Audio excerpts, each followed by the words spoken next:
CP. John. പ്രമുഖ Indian സാമ്പത്തിക വിദഗ്ധനായ ഇദ്ദേഹം 4 പതിറ്റാണ്ടിലേറെ നീണ്ട് തന്റെ വിശിഷ്ട സേവനങ്ങൾക്കൊപ്പം സാമ്പത്തിക ശാസ്ത്രം, ആസൂത്രണം, പൊതുനയം എന്നീ മേഖലകളിൽ ഗണ്യമായ സംഭാവനകളാണ് നൽകിയിട്ടുള്ളത്. കേരള പ്ലാനിംഗ് ബോർഡ് മുൻ അംഗമായ സി.പി. ജോൺ അവറുകളെ ആശംസാ പ്രസംഗത്തിനും സമ്മാനദാനത്തിനുമായി വേദിയിലേക്ക് ക്ഷണിക്കുന്നു. ശ്രീ സി.പി. ജോൺ സാമൂഹ്യ പ്രവർത്തകൻ, എഴുത്തുകാരൻ, communist Marxist party general secretary എന്നിങ്ങനെ വിശേഷണങ്ങളേറെയാണ് ഇദ്ദേഹത്തിന്.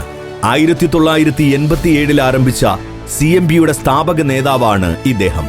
കൂടാതെ ഇദ്ദേഹം മുൻ കേരള സംസ്ഥാന ആസൂത്രണ സമിതി അംഗവുമാണ്. ഏറെ ബഹുമാനപൂർവ്വം മെഡിക്കൽ വിക്ടറി ഡേയിലേക്ക് അദ്ദേഹത്തിന് സ്വാഗതം.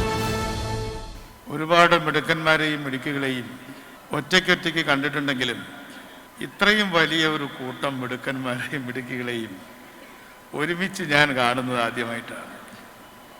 പാല ബ്രില്യൻറ്റ് എന്നറിയപ്പെടുന്ന ഈ സ്ഥാപനം എത്ര ലക്ഷം ആളുകളെ ഇതിനകം പഠിപ്പിച്ചെടുത്തു എന്നത് ഒരത്ഭുതത്തോടു കൂടിയാണ് എന്നെപ്പോലുള്ള പൊതുപ്രവർത്തകർ നോക്കി നിൽക്കുന്നത്. ബ്രില്യൻറ്റ് ഏറ്റവും ബ്രില്യൻ്റ് ആയിട്ടുള്ളൊരു പേരാണ്. ആ പേരിട്ടയാളെ ഞാൻ ആദ്യമായി അഭിനന്ദിക്കുകയാണ്.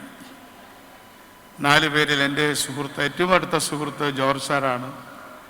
അവരുടെ ആ ടീം ആ പേര് തിരഞ്ഞെടുക്കുമ്പോൾ ബ്രില്യൻറ്റ് എന്നത് അവരുടെ സ്ഥാപനത്തിൻ്റെ പേരാണെങ്കിൽ കേരളത്തിൻ്റെ ബ്രില്യൻസിനെ ഒപ്പിയെടുക്കാൻ, വളർത്തിയെടുക്കാൻ, വലുതാക്കിയെടുക്കാൻ ബ്രില്യൻറ്റിന് കഴിഞ്ഞിരിക്കുന്നുവെന്നത് ഒരു അത്ഭുതം തന്നെയാണ്. നിങ്ങളോട് സംസാരിക്കാൻ തുടങ്ങുമ്പോൾ ഞാൻ ആരോടാണ് സംസാരിക്കുന്നത് എന്ന് എനിക്ക് ഉത്തമ ബോധ്യമുണ്ടാവണം. ഞാൻ സംസാരിക്കുന്നത് മില്ലിനിയം ജനറേഷനോടാണ്. 2000-ന് ശേഷം ജനിച്ച കുട്ടികളാണ് ഇന്നിവിടെ ഈ ബ്രില്യൻസ് കാഴ്ചവെച്ചിരിക്കുന്നത്. മില്ലിനിയം ചിൽഡ്രനെ കുറിച്ച് ഒരുപാട് പഠനങ്ങൾ നടന്നിട്ടുണ്ട്. അതിലേറ്റവും പ്രധാനപ്പെട്ട ഒബ്സർവേഷൻ, നിരീക്ഷണം, ഈ ജനറേഷൻ അല്ലെങ്കിൽ മില്ലിനിയം ജനറേഷൻ കരുതുന്നത് ഒന്നും ആരുടെയും ഔദാര്യമാണ് എന്നല്ല, എല്ലാം ഈ തലമുറയ്ക്ക് കിട്ടാനുള്ളതാണ്, ഞങ്ങളുടെ അവകാശമാണ്, റൈറ്റാണ്. അതല്ലാതെ ഒരു നല്ല പുഞ്ചിരി പോലും ആരുടെയും ഔദാര്യമല്ല. We are entitled to have it. അതുകൊണ്ട് ഒരു നല്ല പുഞ്ചിരി മുതൽ വിജ്ഞാനം വരെയുള്ള സർവകാര്യങ്ങളും ഞങ്ങൾക്ക് എൻറ്റൈറ്റിൽഡ് ആണ്, അവകാശപ്പെട്ടതാണ്. നിങ്ങളുടെ ആരുടെയും ഔദാര്യം ഞങ്ങൾക്ക് ആവശ്യമില്ല എന്ന് പറഞ്ഞുകൊണ്ട് പ്രായം കൊണ്ട് കുറവാണെങ്കിലും മനുഷ്യരാശിയുടെ ചരിത്രത്തിൽ തല ഉയർത്തി നടക്കുന്ന ഒരു തലമുറയോടാണ് ഞാൻ സംസാരിക്കുന്നത്. ഈ തലമുറ ആണ് നമ്മുടെ സമൂഹത്തെ, കേരളത്തിൻ്റെ അല്ല ലോകത്തിൻ്റെ ഈ മനുഷ്യരാശിയെ മുന്നോട്ട് നയിക്കേണ്ടത്. അവിടെ എൻ്റെ മുന്നിൽ ഇരിക്കുന്നവരാകട്ടെ ഡോക്ടർമാരായി തീരുന്നവരാണ്. ഡോക്ടർമാരായി തീരുക എന്ന് പറയുമ്പോൾ അത് രോഗികളെ ചികിത്സിക്കുക എന്ന അർത്ഥത്തിൽ മാത്രമല്ല, മെഡിക്കൽ സയൻസിനെ മുന്നോട്ട് വലിച്ചു കൊണ്ടുപോകുന്ന എഞ്ചിനുകളാണ് നിങ്ങൾ ഓരോരുത്തരും. അത് പ്രാക്ടീസിലൂടെയായിരിക്കാം, ഗവേഷണത്തിലൂടെയായിരിക്കാം, നിരവധി നിരീക്ഷണങ്ങളിലൂടെയായിരിക്കാം, ചരിത്ര പഠനത്തിലൂടെയായിരിക്കാം. മനുഷ്യൻ എന്ന ജന്തുവിനെ, മനുഷ്യൻ എന്ന ജീവിയെ എങ്ങനെ കൂടുതൽ ശക്തനും കരുത്തനും ദീർഘകാലം ജീവിക്കുന്നവനും സുഖകരമായി ജീവിക്കുന്നവനും ആക്കി മാറ്റാം എന്ന ലോകം കാത്തു നിൽക്കുന്ന ഏറ്റവും വലിയ അത്ഭുതത്തെ യാഥാർത്ഥ്യമാക്കി തീർക്കാൻ പോകുന്നത് നിങ്ങളിൽ ഒരാളായിരിക്കും എന്ന് എനിക്ക് ഉറപ്പുണ്ട്. വളരെ കോമ്പറ്റിറ്റീവ് സ്പോർട്സാണ് ഒളിമ്പിക്സ്. അതുപോലെ തന്നെ എൻട്രൻസ് പരീക്ഷയും ഒരു കോമ്പറ്റിറ്റീവ് അക്കാഡമിക് എക്സസൈസാണ്. SSLC പരീക്ഷ കോമ്പറ്റിറ്റീവ് ആണെങ്കിൽ പോലും അതിൽ നിങ്ങൾക്ക് ഇത്ര മാർക്ക് കിട്ടിയാൽ ജയിക്കാം. പക്ഷേ നിങ്ങളുടെ പരീക്ഷയിൽ ഇത്ര മാർക്ക് കിട്ടിയാൽ പോരാ, തൊട്ടടുത്തുള്ളയാളെക്കാൾ കൂടുതൽ മാർക്ക് കിട്ടണം. അതുകൊണ്ട് അങ്ങേയറ്റത്തെ ഒരു കോമ്പറ്റിറ്റീവ് സ്പോർട്സിൻ്റെ മാതൃകയിൽ അക്കാഡമിക്സ് മുന്നോട്ട് പോകുന്നത് നല്ലതാണോ എന്ന് ചോദിച്ചാൽ പൂർണ്ണമായും ഞാൻ അതിനോട് യോജിക്കുന്നില്ല. പക്ഷേ ഇന്ന് ഓപ്പർച്യൂണിറ്റികൾ കുറവും ഓപ്പർച്യൂണിറ്റി സീക്കേഴ്സ് കൂടുതലും വരുമ്പോൾ കോമ്പറ്റിറ്റീവ് അക്കാഡമിക്സ് ഒരു അനിവാര്യതയായിട്ട് മാറുകയാണ്. അതുകൊണ്ട് കോമ്പറ്റിറ്റീവ് ആയിട്ടുള്ള പരീക്ഷകളിൽ മുഴുവൻ മാർക്ക് കിട്ടിയവർ, 1 മാർക്ക് പോയവർ, അര മാർക്ക് പോയവർ, അവരൊക്കെ തമ്മിലാണ് മത്സരം. ഒളിമ്പിക്സിൽ ആർക്കാണ് ഗോൾഡ് മെഡൽ കൊടുക്കേണ്ടത് എന്ന് ചോദിച്ചാൽ ഞാൻ പറയും, നിങ്ങൾ എന്നോട് യോജിക്കുമെങ്കിൽ നിങ്ങൾക്ക് യോജിക്കാം, ഒളിമ്പിക്സ് ചരിത്രത്തിൽ ഏറ്റവും വലിയ ഗോൾഡ് മെഡൽ കൊടുക്കേണ്ടത് നീരജ് ചോപ്രയുടെ അമ്മയ്ക്കാണ് എന്ന അഭിപ്രായമാണ് എനിക്കുള്ളത്. കാരണം തൻ്റെ മകനെ തോൽപ്പിച്ച, അതും തൊട്ടടുത്തുള്ള ശത്രുരാജ്യമായ പാകിസ്ഥാനിലെ ആ ഒന്നാമനായ സ്വർണ്ണ മെഡൽക്കാരനും എൻ്റെ മകനാണ് എന്ന് പറയുവാനുള്ള മാനസിക വലിപ്പം നേടിയ ആ അമ്മയാകണം നിങ്ങളുടെ മുന്നിൽ. നിങ്ങൾ കോമ്പറ്റിറ്റീവ് എക്സാമിനേഷൻസിൽ, കോമ്പറ്റിറ്റീവ് പരീക്ഷകളിൽ, മത്സര പരീക്ഷകളിൽ 1-ാം സ്ഥാനവും 1-ാം റാങ്കും നേടുമ്പോൾ അതിനപ്പുറത്തേക്ക് പോയവരും അതിന് താഴത്തേക്ക് പോയവരും നമ്മളെല്ലാം ഒന്നാണ് എന്ന ഒരു സ്പിരിറ്റ് നിങ്ങൾക്കുണ്ടെങ്കിൽ മാത്രമേ സമൂഹത്തെ നല്ല രീതിയിൽ നയിക്കാൻ നിങ്ങൾക്ക് സാധിക്കുകയുള്ളൂ. ഒരു വലിയ ഫീൽഡാണ് മെഡിസിൻ. ഒരുപാട് ശാസ്ത്രങ്ങളുടെ സമ്മേളന സ്ഥലമാണ്. നമുക്കറിയാം, ഒരു എക്സ്റേ മിഷൻ മുതൽ ഇന്നത്തെ ഏറ്റവും വലിയ MRIയിലെ തന്നെ ഏറ്റവും വലിയ ഉയർന്ന സാങ്കേതിക യന്ത്രങ്ങൾ, സാധാരണ കെമിസ്ട്രിയിൽ നിന്ന് തുടങ്ങി ഫാർമക്കോളജിയുടെ അങ്ങേ അറ്റത്തേക്ക് എത്തി നിൽക്കുന്ന കെമിസ്ട്രിയിലെ, ഓർഗാനിക് കെമിസ്ട്രിയിലെയും അതിനപ്പുറത്തേക്കുള്ള ആ കെമിസ്ട്രിയുടെ ഏറ്റവും വലിയ കണ്ടുപിടുത്തങ്ങൾ, ശസ്ത്രക്രിയയുടെ അങ്ങേയറ്റത്തെ, നേരത്തെ ഇവിടെ ഡോക്ടർമാർ പറഞ്ഞു, അതിൻ്റെ അങ്ങേയറ്റത്തെ മറ്റ് സംവിധാനങ്ങൾ, ഓപ്പറേഷൻ തിയേറ്ററുകൾ, ആശുപത്രികൾ എന്ന് വേണ്ട മനുഷ്യൻ നേടിയ എല്ലാ അറിവുകളെയും ഒരുമിപ്പിക്കുന്ന ഒരു ശാസ്ത്രമാണ് മെഡിസിൻ. നമുക്കതിനെ സ്പോർട്സിൻ്റെ ഭാഷയിൽ ഡെക്കത്തലോൺ എന്ന് വിളിക്കാം. അതിൽ ജാവലിൻ ത്രോയും ഷോട്ട് പുട്ടും ഹൈ ജമ്പും ലോങ് ജമ്പും എല്ലാം ഉണ്ട്. അതുപോലെ ശാസ്ത്രത്തിൻ്റെ ഒരു ഡെക്കത്തലോണാണ് മെഡിസിൻ എന്ന ശാസ്ത്രം. ആ ശാസ്ത്രത്തിൽ പ്രാവീണ്യം നേടുക എന്നത് ചെറിയൊരു കാര്യമല്ല. അതുകൊണ്ട് എൻ്റെ മുന്നിലിരിക്കുന്ന മിടുക്കന്മാരിലെ മിടുക്കന്മാർ, അവർ അങ്ങേയറ്റം കോമ്പറ്റിറ്റീവ് ആവണം. അതേസമയം തന്നെ അങ്ങേയറ്റം സെൽഫിഷ് അല്ലാതെയുമാവണം. ഞാൻ നിസ്വാർത്ഥരാകണമെന്ന വാക്ക് ഉപയോഗിക്കില്ല. പക്ഷേ നീരജ് ചോപ്രയുടെ അമ്മയെപ്പോലെ എല്ലാവരെയും ഒരുമിച്ച് കാണാൻ, എൻ്റെ മകനെ തോൽപ്പിച്ചവനും എൻ്റെ മകനാണ് എന്ന് പറയാനുള്ള ആ മാനസിക വലുപ്പം, നമ്മളെപ്പോഴും മാനസികം എന്ന് പറയുന്നത് ഒരു അഡ്ജക്റ്റീവാണ്. ആ മാനസികം എന്ന് പറയുന്നത് പലപ്പോഴും വൈകല്യം, കുറവ് തുടങ്ങിയ ചീത്ത വാക്കുകളോട് ചേർത്താണ് ആ അഡ്ജക്റ്റീവ് ഉപയോഗിക്കുക. അതുകൊണ്ടാണ് ഞാൻ ആ അമ്മയെ മാനസിക വലുപ്പം ഉള്ള മനസ്സുള്ള ഒരു അമ്മയായി കാണുന്നത്. എൻ്റെ മുന്നിലിരിക്കുന്ന ഈ മില്ലിനിയം ജനറേഷൻ, ആ മില്ലിനിയം ജനറേഷൻ, അതിൽ നിന്നും ഞാനൊരാളെ ആഗ്രഹിക്കുന്നുണ്ട്, ഞാൻ പ്രതീക്ഷിക്കുന്നുണ്ട്. കേരളത്തിന് ഒരുപാട് നേട്ടങ്ങളുണ്ട് എന്നൊക്കെ നമ്മൾ പറയും. തീർച്ചയായും ലോകത്തെ ആദ്യത്തെ മെഡിക്കൽ സർജൻറ്റ്, ഒരു വനിതയായ മെഡിക്കൽ സർജൻറ്റ് ഉണ്ടായത് തിരുവിതാംകൂറിലാണ്, മേരി പുന്നൻ ലൂക്കോസ്. പക്ഷേ നമുക്ക് എവിടെയൊക്കെ ചില കുറവുണ്ട്. മെഡിസിനിൽ എല്ലാ വർഷവും നോബൽ സമ്മാനം കൊടുക്കുന്നുണ്ട്. ഞാൻ ആഗ്രഹിക്കുന്നു, നിങ്ങളെ ഈ ഹാളിലിരിക്കുന്ന ഒരാൾ ഭാവിയിൽ മെഡിസിൻ്റെ നോബൽ സമ്മാന ജേതാവായി മാറും എന്ന് ഞാൻ ആഗ്രഹിക്കുകയാണ്, ഞാൻ പ്രതീക്ഷിക്കുകയാണ്. ഒളിമ്പിക്സ് മെഡലുകളിൽ നമുക്ക് കുറവുകളുണ്ട്. നമുക്കൊരു വെങ്കലം കൊണ്ട് തൃപ്തിപ്പെടേണ്ടി വന്നു.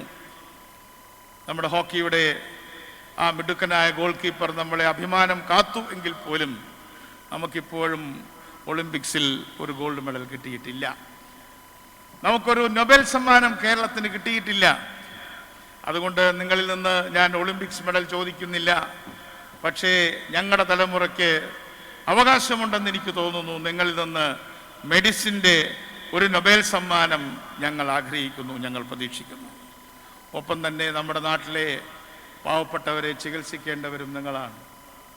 അങ്ങേയറ്റം നിർധനരായ മനുഷ്യർ, നിരക്ഷരരായ മനുഷ്യർ, അവരെ ചികിത്സിക്കേണ്ടത് നിങ്ങളാണ്. നിങ്ങളുടെ മുന്നിൽ വരുന്ന ആ രോഗിയുടെ ബാങ്ക് ബാലൻസോ അവൻ്റെ സ്ഥാന വലിപ്പങ്ങളോ ഒന്നും നിങ്ങളുടെ മുന്നിലുണ്ടാവരുത്. നിങ്ങളുടെ മുന്നിലുണ്ടാവേണ്ടത് ആ മനുഷ്യൻ്റെ ശരീരം മാത്രമാണ്. ആ മനുഷ്യനെ എങ്ങനെ രക്ഷിക്കാൻ കഴിയും, ആ മനുഷ്യൻ്റെ അസുഖം എന്താണ്, അതിൽ സ്ഥാന വലിപ്പങ്ങൾക്ക് സ്ഥാനമില്ലാതെ, ജാതി വ്യത്യാസമില്ലാതെ, രാഷ്ട്രീയ വ്യത്യാസമില്ലാതെ ഒരു മനുഷ്യൻ്റെ ശരീരത്തെ ശരീരമായി കാണുകയും ആ ശരീരത്തെ ചടുലമാക്കുവാനുള്ള മരുന്നുകൾ, ശസ്ത്രക്രിയകൾ, നടപടികൾ ചെയ്യുകയുമാണ് എൻ്റെ കടമ. അതിൽ കോമ്പറ്റിറ്റീവ്നെസ് ഉണ്ട്, അതേസമയം അങ്ങേയറ്റത്തെ മനുഷ്യത്വമുണ്ട്, അങ്ങേയറ്റത്തെ കാരുണ്യമുണ്ട്. ആ കാരുണ്യവും മത്സരവും എങ്ങനെ ഒരുമിപ്പിക്കണം, അതിൻ്റെ ചേരുവകൾ എന്തായിരിക്കണമെന്നൊക്കെ നിങ്ങൾക്ക് ഓരോരുത്തർക്കും തീരുമാനിക്കാം. പക്ഷേ ആ മത്സരത്തിൽ ഓടുമ്പോഴും കാരുണ്യത്തിൻ്റെ കനിവ് നിങ്ങളുടെ മനസ്സിൽ ഉണ്ടാകണം എന്നുകൂടി ഞാൻ അഭ്യർത്ഥിക്കുന്നു. ഞാൻ ചുരുക്കുകയാണ്. പാല ഇന്ന് കേരളത്തിൻ്റെ ഒരു സ്ഥിരാകേന്ദ്രമായി മാറി. അതിൻ്റെ ഒരു ഇന്നത്തെ പ്രധാന കാരണം ബ്രില്യൻറ്റ് എന്ന സ്ഥാപനമാണ് എന്ന് ഞാൻ കരുതുന്നു. വളരെ പണ്ടേ പാല വളരെ പ്രസിദ്ധമായ നാടാണ്. ഏറ്റവും നല്ല കുരുമുളക് വിദേശത്തേക്ക് കയറ്റുമതി ചെയ്തത് നൂറ്റാണ്ടുകൾക്ക് മുമ്പ് പാലയിൽ നിന്നുമാണ്. പക്ഷേ ഇന്ന് കയറ്റുമതി ചെയ്യുന്നത്, അല്ലെങ്കിൽ ഇന്ന് ഉപയോഗിക്കാൻ വേണ്ടി നിർമ്മിക്കുന്നത് ഏറ്റവും നല്ല മസ്തിഷ്കങ്ങളെയാണ്. ഒരു കാലത്ത് ഏറ്റവും നല്ല കുരുമുളകുണ്ടാക്കിയ പാല ഇന്ന് സൃഷ്ടിക്കുന്നത് ഏറ്റവും സമർത്ഥരായ കുട്ടികളുടെ മസ്തിഷ്കങ്ങളെയാണ്. അതുകൊണ്ട് നിങ്ങൾ മുന്നോട്ട് പോകണം, ഇനിയും നിങ്ങൾ പഠിക്കണം, ബ്രില്യൻ്റ് മുന്നോട്ട് പോകണം. ബ്രില്യൻറ്റിനെ കുറിച്ച് പറയുമ്പോൾ എനിക്കൊരു വാക്കുകൂടെ നന്ദി പറയേണ്ടതായിട്ടുണ്ട്. എന്നെ സ്വാഗതം ചെയ്ത് പറഞ്ഞു, എൻ്റെ 2 കുട്ടികളും ബ്രില്യൻറ്റിലാണ് പഠിച്ചത്. അതിലൊരാൾ ഇക്കണോമിക്സിലേക്ക് മാറി, അവളിപ്പോൾ വേൾഡ് ബാങ്കിൽ ജോലി ചെയ്യുന്നു. രണ്ടാമത്തെ ആൾ യൂണിവേഴ്സിറ്റി, സെൻട്രൽ യൂറോപ്യൻ യൂണിവേഴ്സിറ്റിയിൽ PhD ചെയ്യുന്നു. അവർ പൊളിറ്റിക്കൽ സയൻസാണ് എടുത്തത്. പക്ഷേ ഞാൻ അവരോട് പറയും, നിങ്ങളെ ട്രെയിൻ ചെയ്തത്, നിങ്ങളെ പരിശീലിപ്പിച്ചത്, നിങ്ങളെ നല്ല പോലെ നിങ്ങളുടെ കംഫർട്ട് സോണിൽ നിന്നും പറിച്ചെടുത്ത്, നിങ്ങളുടെ റൂട്ട് സിസ്റ്റം പൊട്ടിച്ച്, നിങ്ങളെ വിഷമിപ്പിച്ച്, എല്ലാ ദിവസവും പരീക്ഷയിട്ട് നിങ്ങളെ വളർത്തിയെടുത്തത് ബ്രില്യൻ്റ് ആണ് എന്ന കാര്യം നിങ്ങൾ മറന്നു പോകരുത് എന്ന് ഞാൻ എന്നും അവരോട് പറയാറുണ്ട്. കാരണം ബ്രില്യൻറ്റിൻ്റെ ട്രെയിനിങ്, നിങ്ങൾ നാളെ ഏത് മേഖലയിലേക്ക് പോയാലും, ഇന്ന് നിങ്ങൾ ഡോക്ടർമാരായി കഴിഞ്ഞു, ആ ഡോക്ടർമാർ എന്ന രീതിയിൽ തന്നെ ഒരുപാട് മേഖലകളുണ്ട്. ഏത് മേഖലയിലേക്ക് ചെന്നാലും ബ്രില്യൻറ്റിൻ്റെ ട്രെയിനിങ് ഒരു അടിസ്ഥാനപരമായ ട്രെയിനിങ്ങാണ്. എന്തായാലും ബ്രില്യൻറ്റിൻ്റെ പ്രത്യേകിച്ചും ഇന്ന് ഇവിടെ സമ്മാനം നേടിയ ഒരാളുടെ പേര് എനിക്ക് പറയാതിരിക്കാൻ കഴിയില്ല. അഖിലേന്ത്യാ തലത്തിൽ 1ാം സ്ഥാനം നേടിയ ശ്രീനന്ദ് ഷർമിലിനെ ഞാൻ പ്രത്യേകമായിട്ട് അഭിനന്ദിക്കുകയാണ്. അദ്ദേഹം 1ാമന്മാരിൽ 1ാമനാണ്. വാസ്തവത്തിൽ അയാളോടൊപ്പം ഒരു സെൽഫി എടുക്കണമെന്ന് എനിക്ക് ആഗ്രഹമുണ്ട്. കാരണം അയാളാണ് ഇന്നത്തെ ഷോമാൻ അദ്ദേഹമാണ്. അതുകൊണ്ട് ഏറ്റവും മിടുക്കനാണ്. ഞാൻ നമ്മുടെ ശ്രീനന്ദ് ഷർമിലിനെ പോലുള്ള ആളുകൾ, ഞാൻ പറഞ്ഞ ഗോൾ നിങ്ങൾ സെറ്റ് ചെയ്യണം. നിങ്ങൾ നല്ല ഡോക്ടർമാരായാൽ പോരാ, നിങ്ങളുടെ മുന്നിൽ ഞങ്ങൾക്ക് വയ്ക്കാനുള്ള ഗോൾ ഒരു നൊബേൽ പ്രൈസാണ്. അതുപോലെ എത്രയോ കുട്ടികൾ ഇവിടെ സമ്മാനം വാങ്ങിപ്പോയി, സ്കോളർഷിപ്പ് വാങ്ങിപ്പോയി. ബ്രില്യൻറ്റിനോട് ഒരു കാര്യം കൂടെ നന്ദി പറയാനുണ്ട്. ഞാൻ എന്ന് ജോർജ് സാറിനെ വിളിച്ചാലും അദ്ദേഹം പറയും, ജോൺ പറഞ്ഞു വിട്ടാൽ മതി, ഒരു പ്രശ്നവുമില്ല. ഈയിടെ ഞാനൊരു കുട്ടിയുടെ കാര്യം പറഞ്ഞു, എന്നെ ജോർജ് സാർ ഇന്ന് ഞെട്ടിച്ചു കളഞ്ഞു. എൻ്റെ വീട്ടിൽ സഹായത്തിനെത്തുന്ന ഒരു സാധാരണക്കാരനായ മനുഷ്യൻ, അദ്ദേഹത്തിൻ്റെ കൊച്ചുമകൾ. ആ കൊച്ചുമകൾക്ക് പഠിക്കണം, 100 മാർക്കുണ്ട്. ജോർജ് സാറിനോട് ഞാനിങ്ങനെ കാര്യങ്ങളൊക്കെ പറഞ്ഞപ്പോൾ ഞാൻ ഒട്ടും പ്രതീക്ഷിച്ചില്ല. ജോർജ് സാർ പറഞ്ഞു, ജോണെ ഒന്നും പേടിക്കണ്ട, ഇങ്ങോട്ട് പറഞ്ഞു വിട്ടാൽ മതി, ആ ഫീസൊന്നും കൊടുക്കണ്ട, അത് ഞാൻ കൊടുത്തോളാം. ഞാൻ അദ്ദേഹത്തോട് അതിനുവേണ്ടി നന്ദി പറയുകയാണ്. ഞങ്ങളുടെ പൊതുപ്രവർത്തകർ എന്തെങ്കിലും പറഞ്ഞാൽ ഇത്രയും നിറഞ്ഞ പുഞ്ചിരിയോടുകൂടി ആ 4 പേരും അവരിയ്ക്കുന്നത് കാണാൻ തന്നെ ഒരു ഐശ്വര്യമാണ്. അവരുടെ ആ ടീം ഞങ്ങളെപ്പോലുള്ള പൊതുപ്രവർത്തകരോട് കാണിക്കുന്ന വലിയ മനസ്സിന് ഞാൻ നന്ദി പറയാതിരിക്കുന്നത് തെറ്റായിരിക്കും. അതുകൊണ്ട് അവർക്ക് ഇനിയും പുരോഗതി ഉണ്ടാവട്ടെ. പുതിയ തലമുറ ബ്രില്യൻറ്റിനെ കൂടുതൽ ഉയരങ്ങളിലേക്ക് നയിക്കട്ടെ എന്ന് ആശംസിച്ചുകൊണ്ട് ഞാൻ അവസാനിപ്പിക്കുന്നു. നന്ദി, നമസ്കാരം.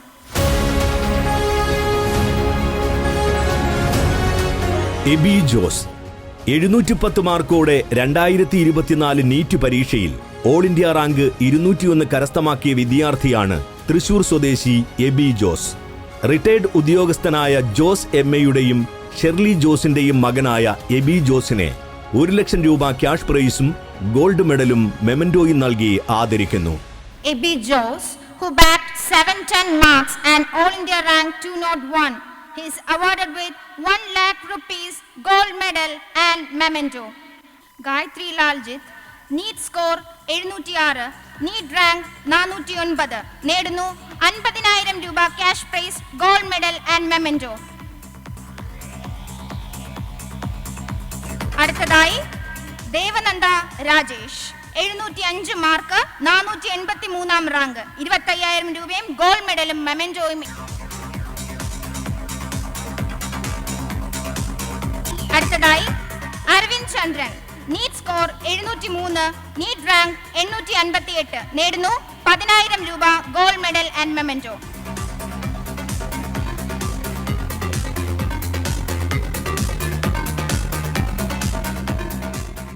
എൻട്രൻസ് സംബന്ധമായ വാർത്തകളും അപ്ഡേഷനുകളും ഏറ്റവും വേഗം ആധികാരികമായി അറിയാൻ ബ്രില്യൻറ്റ് സ്റ്റഡി സെന്റർ പാല യൂട്യൂബ് ചാനൽ സബ്സ്ക്രൈബ് ചെയ്യുക. ബെൽ ഐക്കൺ അമർത്തുക. ഈ വീഡിയോ മറ്റ് സുഹൃത്തുക്കളിലേക്കും ഷെയർ ചെയ്ത് നൽകുക.